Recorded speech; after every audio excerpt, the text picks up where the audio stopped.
Pinrang, a regency in South Sulawesi, is renowned for its strong Bugis culture. The culturally rich regency maintains a life principle in speech and behavior called Sipakalebbi. Sipakalebbi shapes the Pinrang community, which is known for its hospitality.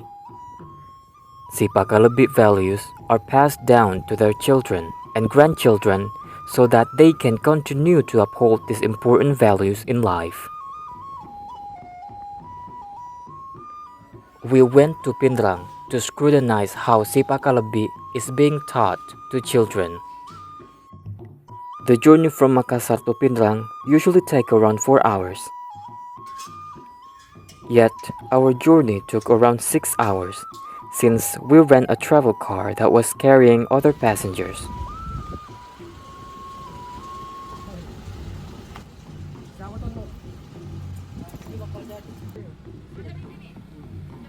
Our team consists of 3 members. The location that we analyzed is none other than one of our members' hometown.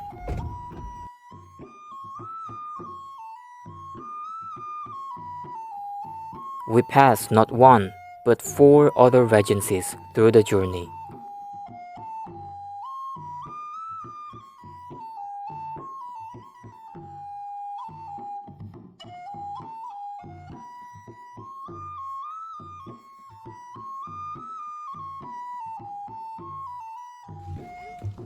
We reached the location, Palameang village, at around 8 p.m. in the evening.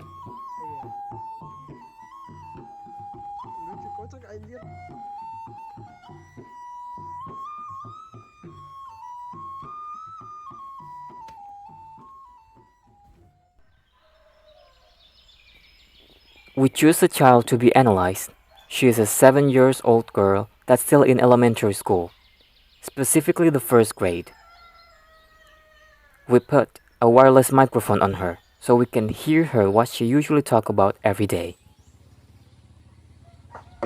Bilang gak ada mama untuk kasih besar ini. Bersuara. Oh, kukira untuk besar ini. Mama, panggil Ki. To see how she applied Sipakalebbi values through communication, we followed her to school to see the difference on how she communicates with people with variety of ages. Luckily, her school is just few blocks away from her home. It only took us less than 2 minutes to get there. Her school was under a renovation. Therefore, the time she would go home would be earlier than usual.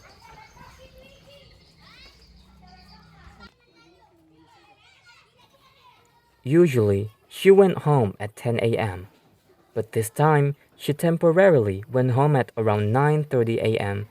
due to the renovation. We asked permission to their teacher to do our research. Luckily, they welcomed us generously. We even followed her to class to see how she interacts with her friends and teachers. In the first day, we hardly got any extract on how she applied Sipakalebbi in terms of everyday speech. But, indirectly, the teacher mostly speaks politely to the children.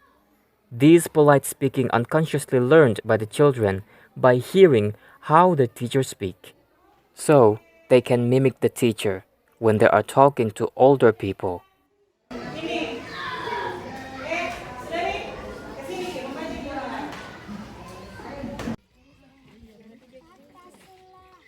Her break time starts around 8 a.m. before the next lesson.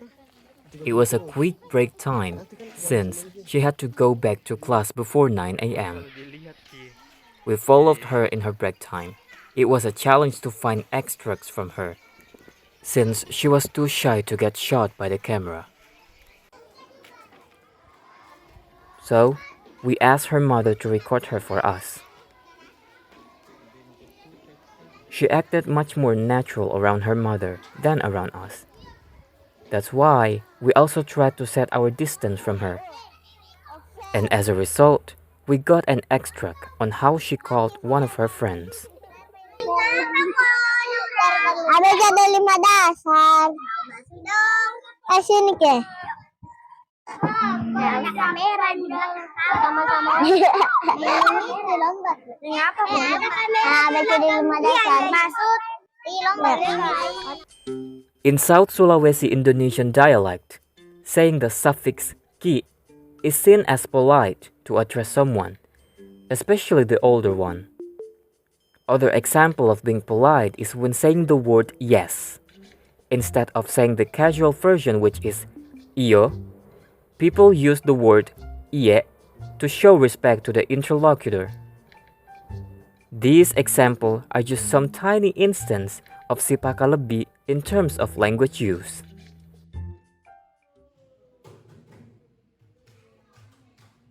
She went back to class at around 8:50 a.m. to continue her lesson. She'll learn about Islam religion in that day. She mostly imitated what her teacher said.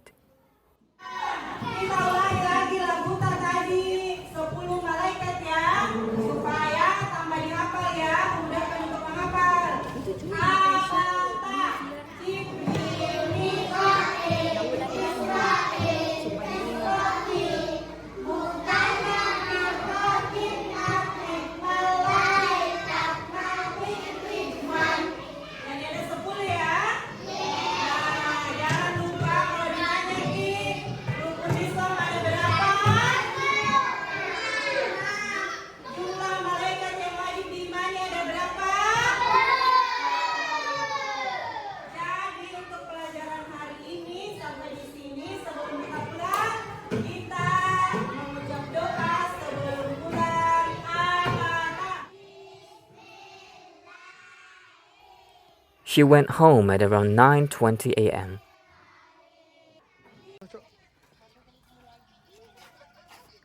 Before we get home, we explored the village a little.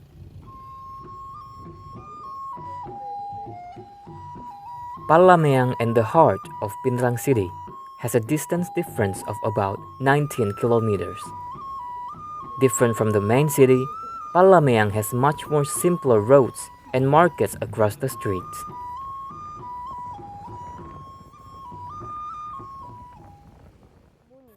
We also followed her on her everyday life, such as playing with her own very neighborhood friends. Apparently, she does not really apply Sipakalebbi when talking to her close friend. Iya, ada mo kupito ko. Yan, nakakatula. Ula. Dito kasi bunyi. Dito kasi bunyi. Ganito ko na.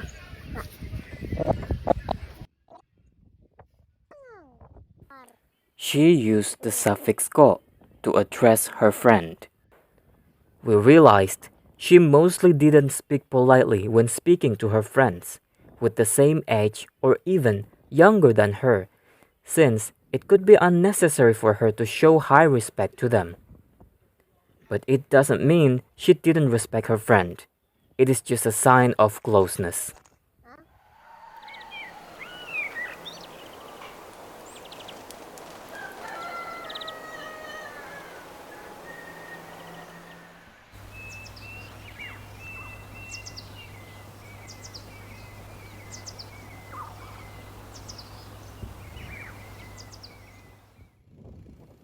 On the second day, we got ready again to follow her to school. Just like the day before, we're still trying to find the same concept of extracts on how she talks to people in her school.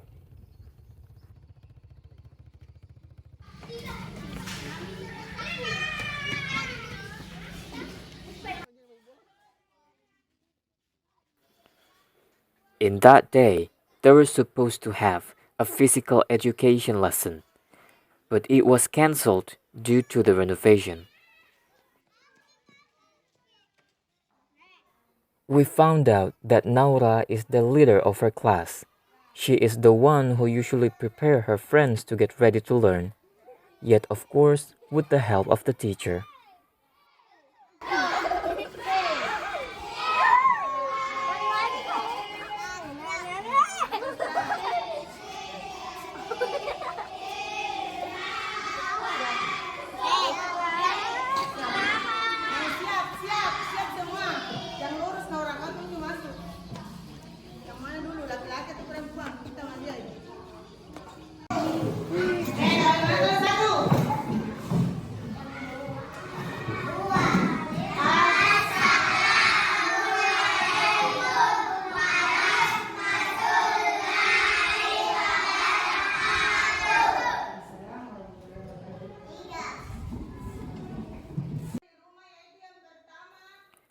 That day, she was being taught by a different teacher. She learned civic education on the second day of the research. Basically, an education about how to be a great individual. This education has a really tight connection with our research on Sipakalebbi. The teacher explained on how to be an independent child. The teacher explained that they have to do their own laundry, clean their house, clean their toys, and other good things.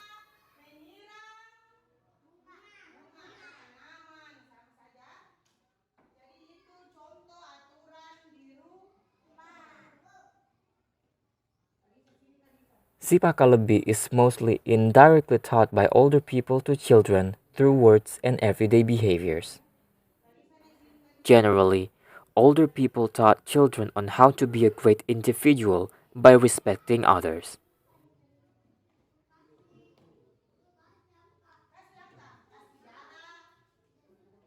After the first lesson on the second day, we'd follow her to a shop in her school to see how she speaks when buying things.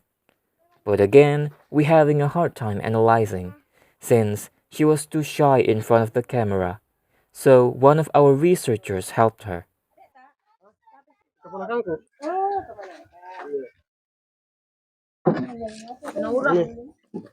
Ini, Ini.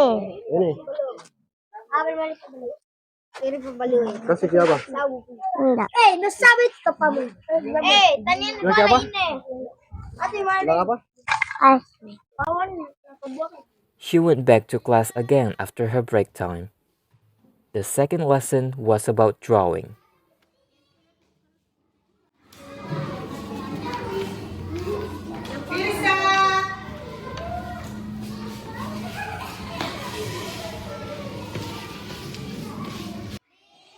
After hours of learning, she went back to her home at 9:30 a.m.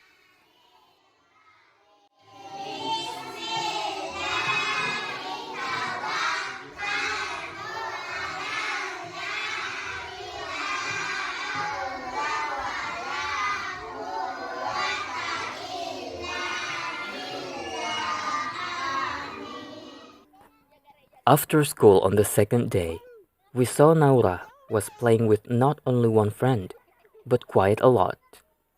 She was playing hide and seek with her friends. And to inspect her, our cameraman recorded her activities secretly so we could capture her natural way of speaking without acting too rigid in front of the camera. Still, we put microphone on her so we could get a clear sound.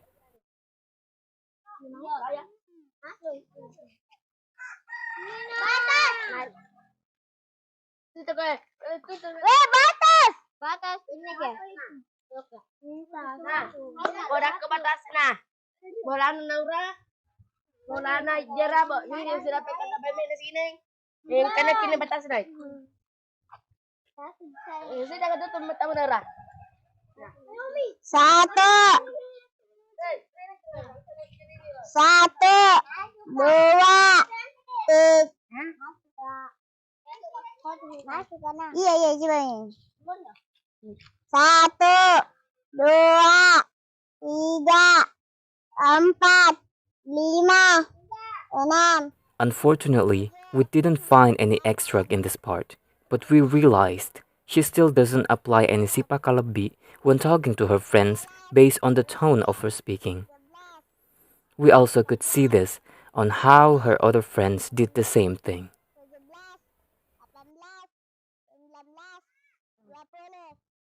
Sabe.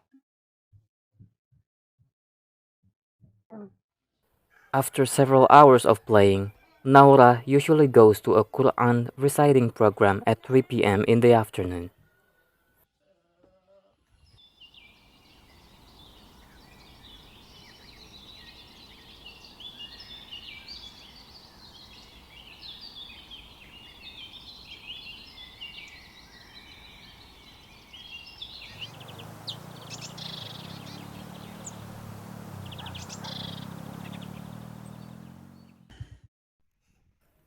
At night after she went home, we decided to do interviews. We interviewed Naura herself, and her own mother to seek more about Sipakalebbi. We asked several branch questions to help our findings in this research.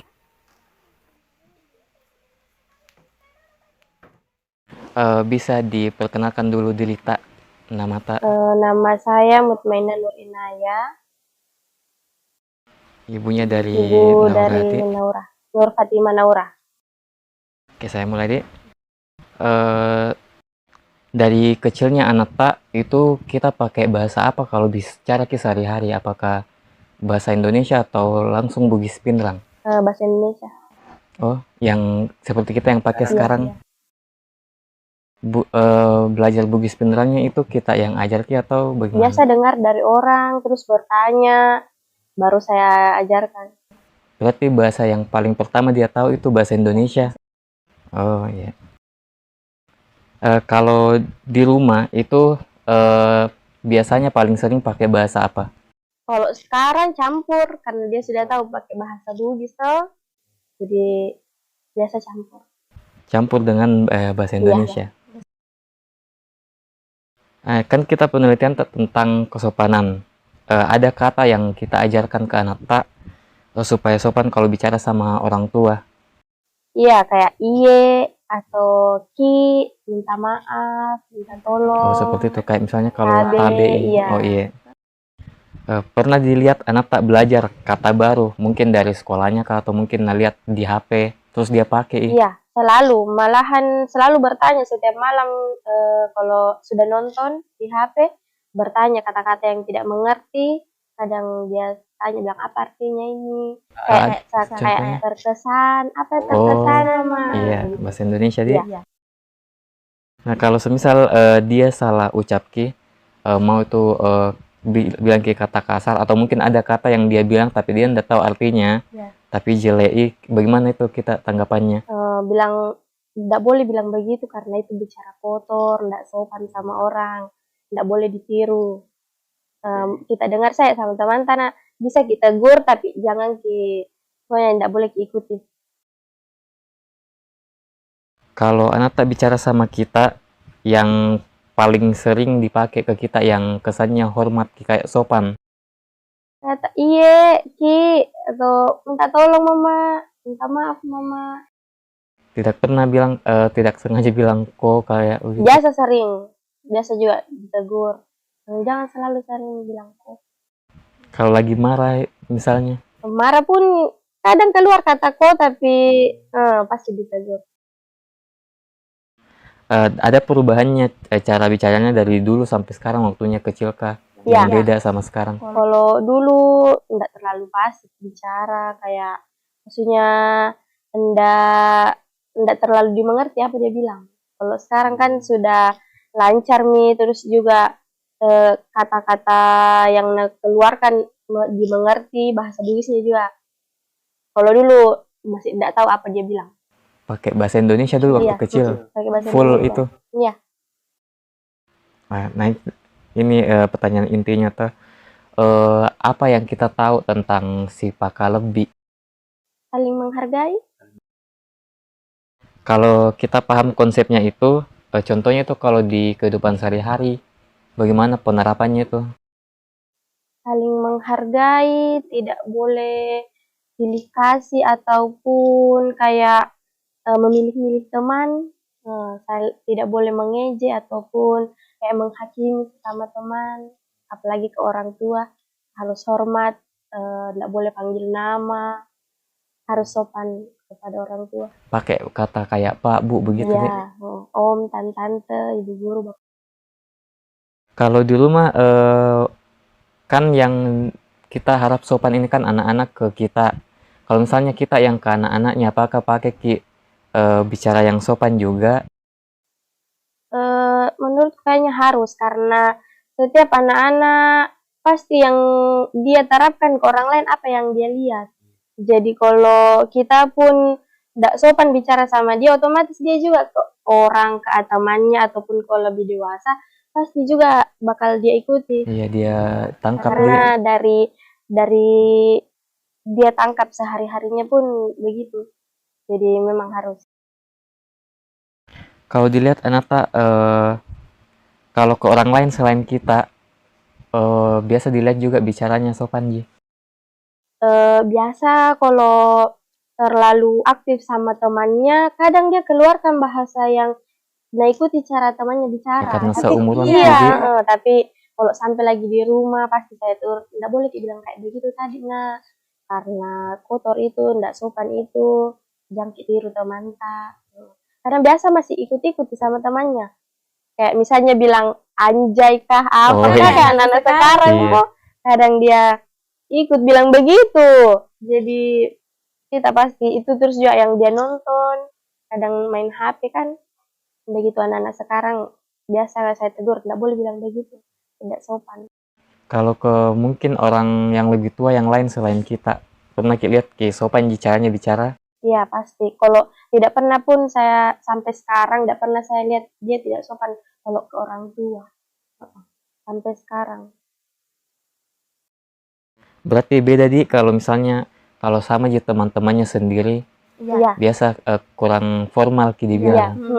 Kalau sama temannya kayaknya lebih santai Iya. bicara, terus apapun yang mau naik ekspresikan keluar itu pasti apa yang dipikirannya itu yang kasih keluar. Tapi kalau sama orang dewasa itu fokus ke apa yang mau dia bilang. Ndak bisa kayak kecuali sama orang yang terdekat kayak orang tuanya. Tapi kalau sesama yang lain kayaknya tidak. Pertanyaan terakhirnya itu penting tidak ini Sipakalebbi diajarkan? Sangat penting karena ya pasti itu bakal dia gunakan untuk hal-hal yang untuk sampai dia besar nanti, bagaimana caranya dia menghargai orang. Kalau dari kecil tidak kita ajarkan kata sopan, jadi pasti itu yang dia pakai besar kelak nanti. Itu dalam tutur kata aja saja atau mungkin kayak perlakuan? Ya pasti perlakuannya pun tidak mungkin bicaranya sopan kalau perlakuannya jelek ya pasti diimbangi lah. Terima kasih, itu semua pertanyaannya. Terima kasih sudah mau diinterview. Oke, Assalamualaikum warahmatullahi wabarakatuh. Bisa Ki perkenalkan dulu nama Dek? Siapa nama Tak? Nur Fatimah Naura. Nur Fatimah Naura. Weh, cantiknya namanya. Nah, jadi Naura, kalau di rumah Ki atau di sekolah itu bahasa apa Ki? Bahasa Indonesia kah? Bahasa Bugis? Campur. Campur Ki bahasa tak? Iya. Oh iya. Kalau di sekolah Ki sama Bu Kasma, Iya. bahasa apa biasa dipakai? Indonesia. Bahasa Indonesia. Iya. Terus dari siapa Ki biasa dengar kata-kata sopan, bicara-bicara sopan? Siapa suruh biasa ajar Ki? Mama Taga, Ninando ga, atau siapa? Atau guru yang di sekolah tanya Ki supaya sopan-sopan Ki bicara kalau ada sama orang tua? Mama sama ibu guru. Mama sama ibu guru? Iya. Oh iya. Nah terus pernah ndak Mama tak ajari Ki bilang jangan Ki bicara begitu, kalau ada bicara kotor toh ndak baik, ndak sopan. Pernah bilang begitu Mama tak? Iya. Atau guru tak? Pernah? Iya. Kalau guru tak juga pernah bilang begitu? Ya pernah. Oke. Pernah Ki ndak salah bicara terus namari Ki Mama tak? Atau Bapak tak? Pernah Ki? Pernah. Pernah. Apa kita bilang waktu itu pasnya namari Ki Mama tak? Kau sama bodoh. Nggak boleh begitu Di. Terus kalau kita Nora harus kita bagus-bagus bicara kalau sama Ki orang tua harus Harus. apa kata-kata sopan yang pernah ngajarkan Ki Bapak Taga, Mama Taga atau ibu guru di sekolah? Apa tabe ga, minta tolong atau bagaimana? Iya. Iya sama Ki, terus apa lagi? Tabe. Oh ya, oke, pintar. Terus kalau ada orang kasih Ki sesuatu, misal toh dikasih Ki hadiah sama ibu guru, apa biasa kita bilang? Terima kasih. Terima kasih. Oke, pintar. Terus kalau misalkan mau Ki dibantu sama orang, apa biasa kita bilang? Dibantu. Iya. Minta tolong. Terus kalau misalkan orang lagi bicara sama orang tua atau tiba-tiba mau Ki lewat, apa biasa kita bilang kita? Tabe. Tabe. Oke. Terus kalau ada teman tak dilihat di sekolah itu bicara kotor ke sama orang tuanya, pernah kita tegur ki? Tidak. Tidak pernah kita tegur ki? Tidak. Kalau misalkan paling ada teman tak yang bicara kotor, nanti ini kalau sudah sini bakalan ditegur kita? Bakalan ditegur ki? Tidak. Oke, mungkin cukup sekian untuk topik kali ini. We conclude Sipakalebbi could be taught to children directly and indirectly. Since children are great mimickers, they mostly learn it indirectly by seeing how people around them behave and talk. They picked up respectful words that shows Sipakalebbi from being taught by older people in their environment, such as parents and teachers. The children use the Sipakalebbi when talking to older people, but rarely use it when talking to people with the same age as them, or even younger. Predominantly, they applied Sipakalebbi to show respect and ask their cultural background as Buginese people. Sipakalebbi is not only a norm, but it is a paradigm and identity. It is a mold that shaped Buginese people to show respect toward each other.